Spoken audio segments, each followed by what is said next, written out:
to music first, always. We are unstoppable. Open the frontiers to make people meet people. Music is not fireworks. Music is feeling. You're good to go. Thank you both for the music.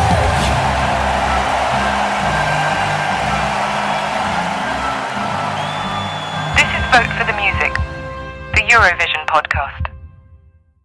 Hello and welcome back to Vote for the Music, the Eurovision podcast. I'm Benjamin Widdybank. And I'm Tadeusz. Now today we're continuing our quickfire reviews of the second semi-final of the Eurovision Song Contest 2024, which is taking place in Malmö on the 9th of May. Now we've done 4 songs in this semi-final so far, so on to song number 5, and that is the Czech entry, which is Pedestal by Aiko.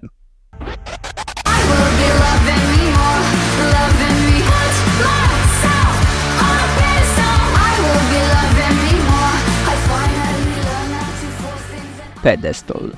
A song that I have no idea how managed to win ESCZ. Look, I know there wasn't really much gold at ESCZ, but that was probably the worst possible choice. How did this win? Okay, so we don't know for sure if this is true, but there's a theory that has gone round since the time of ESCZ that this kind of won the national final accidentally. So for those not clued in, the Czech national final ESCZ was voted on by a 70% international app vote on the official Eurovision app, and then a 30% national vote on a national website done by the Czech broadcaster. And on the Eurovision app, the voting page on there was, let's say, interestingly designed. Essentially, it gave you a bunch of squares, each with one of the songs on it. And if you clicked on the square you wanted to vote for, then you'd voted for it. Now, a lot of people who hadn't even watched the national final went onto the official Eurovision app and saw this page and went, oh, I can vote in the Czech national final. So they saw all these squares with each song on it, and they saw Pedestal by Aiko, which was song number 1. Saw the picture, saw the square, and clicked on it, thinking you'd hear a bit of it. You'd get the option to get a snippet or something or more information. And once you did that, you'd voted for Pedestal by Aiko. And you couldn't remove your vote, you couldn't change it, you couldn't vote for another song. That was your vote done. Despite Pedestal not being anywhere near the fan favourite, it was 4th down on the Eurovision World Poll, for example. The votes it managed to get were 33,000 on the international app vote, which doesn't sound like a lot, but if you look at the second amount of votes on the international app vote, it was 7,000.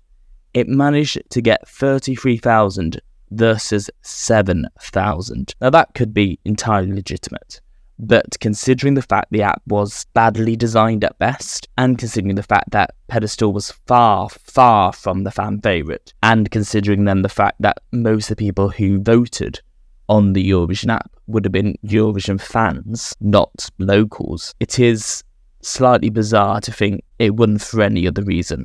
But in spite of that, whether it should have won or shouldn't have won, I actually really quite like this. Full disclosure, I despise this song. Another bloody self-pride anthem, except rock this time, full of shouts, dissonances, and looping of the shouts and dissonances. This sounds like post-No Doubt Gwen Stefani, but worse off, Aiko sounds like post-No Doubt Gwen Stefani. Her voice is sick and hard to listen, and the national final performance was a disaster. I mean, yes, despite passionately wanting to defend this song, and I think it does work very well in studio and it does work very well in the music video, on the stage, in the Roxy, in the ESCZ, it was terrible. I mean, the performance was absolutely atrocious, and there's no way you can defend that.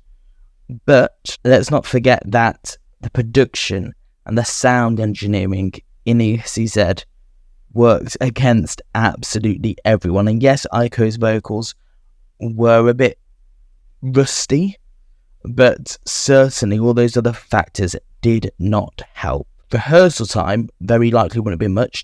It was being done out of a hired club. She very likely didn't expect to win. There's all these factors. When you come to the Eurovision Song Contest, you get numerous rehearsals on stage in Malmö, let alone all the rehearsals she would have been doing since December when the national final took place.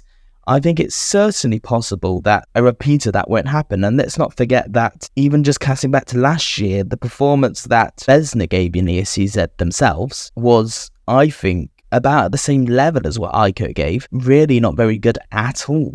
But then they came 10th at the Eurovision Song Contest. So I think that as long as Aiko gets her vocals right, I think this is a good enough song to carry her through to the final and get a decent result. Because I think it's a really good song. And I get that you don't like it, but I think there's a lot to it. There's a lot of appeal there. It's good. Get that performance and staging right, and we're on to something very promising. The production on the music video is actually pretty good. The song has resonance and memorability. It will be very interesting to see how they stage this, because it seems they're going to go full dance bop, with the bridge even implying there's going to be a dance break. That means Aiko is going to have a hard task ahead of herself, delivering both dance routine and good vocals. She probably is going to fail.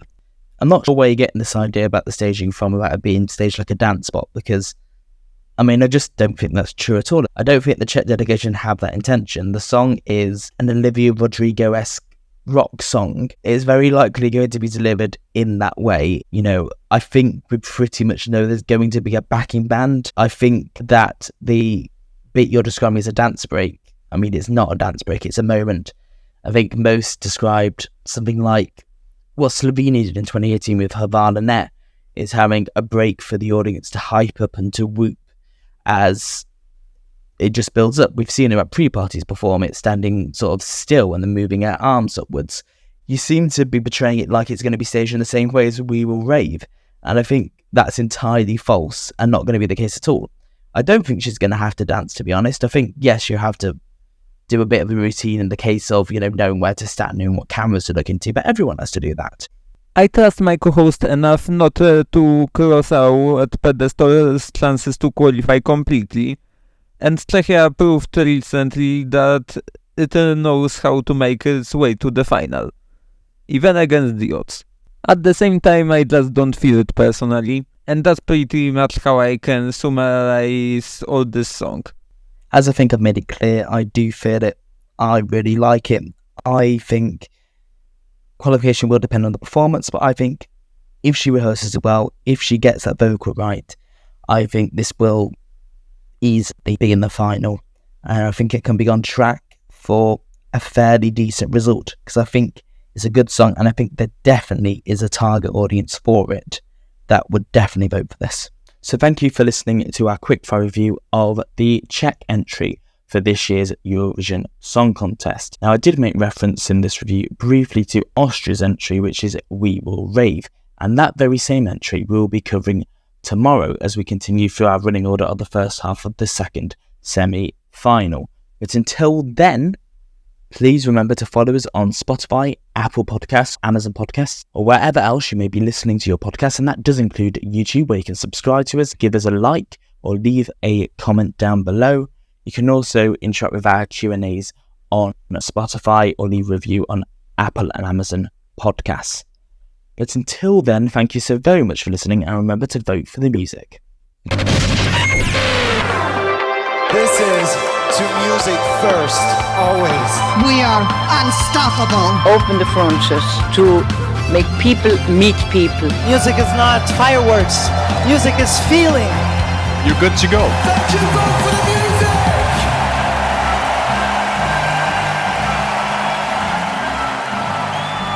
This is Vote for the Music, the Eurovision podcast.